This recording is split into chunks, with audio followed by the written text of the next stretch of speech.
ام دبیجن دایا هر زمستان بهاره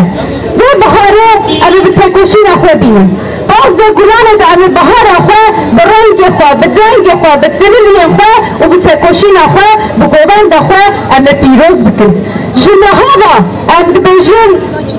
چهار ده گلانه سرکتنا مزن یا کو جبو دموکراسی ام دبن یاش با عدالت دبن یاش با وکهبی ام دبن جلما حاوی ام پیروز به سرکتنا مجمع و پیروز به اجاره کدن و حامی ام برای زاری سلام بکی و حامی بخیر